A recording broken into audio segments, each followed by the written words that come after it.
And welcome. This is the Coffee with Jay. I hope you guys are doing great. It is really amazing to see how much bullying we still have on social media, even though people know just how prevalent mental illness is. Now, just a couple of days ago, Rachel Kolisi posted a picture of herself with a Toyota Yaris, right? And she said, at this point, I can either laugh or cry. New Wheels, who's this? Life has a funny way of humbling you. Just when you think you've got it all figured out, you're riding high, then next you're asking a friend to borrow their spare car and Googling how to parallel park a Yaris with dignity. It's not forever, it's just a chapter, but honestly, Betsy, the car and I are kind of vibing, and I still nail clutch control. There was a whole lot of bullying that Rachel got. Now, before we get into that, just have a look at what Rachel Kolisi posted just yesterday. So it was a picture of, you remember Robin Williams, who committed suicide. He was a very well-known actor in Hollywood. And the picture was 444,536 suicides already in 2025, 6 months in. Now, that alone speaks volumes. I feel like they're saying a mouthful. It is loud as it is. She didn't need to say anything more about this.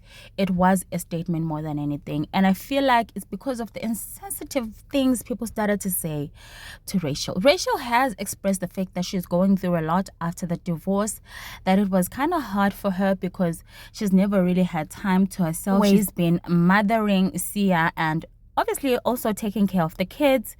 That says a lot, especially about their relationship, because she's never had time to herself, meaning she's always been pouring into other people and never really into her own cup, right? So mentioned how she was feeling very lonely, how she'd been alone. And honestly, divorce is something that is not easy for most people. I've seen a whole lot of videos on TikTok of women that are saying it's like moaning at death. You're crying, really.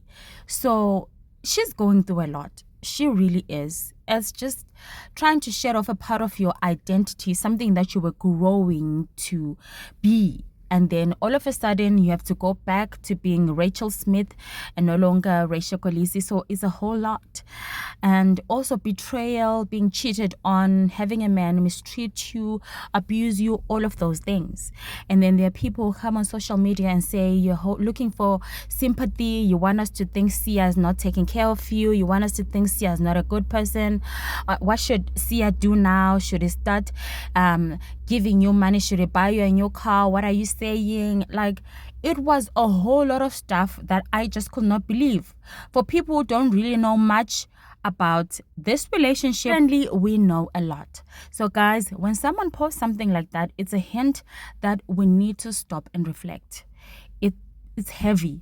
It's a very heavy post, and I'm sure that Rachel posted it to tell people a message out there. Consider that there's 444,356 people that have decided they don't want to live anymore. Basically, the message is, be careful not to be a person who contributed to that decision. It's as simple as that.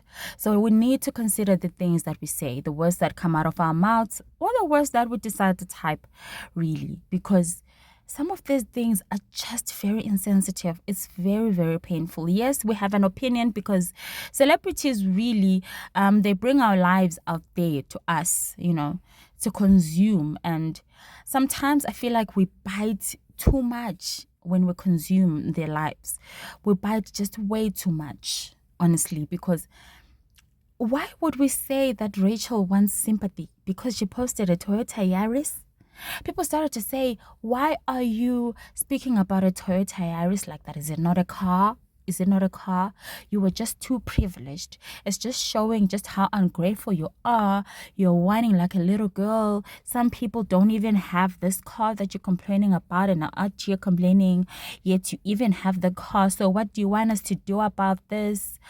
You shouldn't have made this post, which is why I think she ended up deleting the post. Because she did delete it at the end of the day. It was because of the hate mail that she started receiving.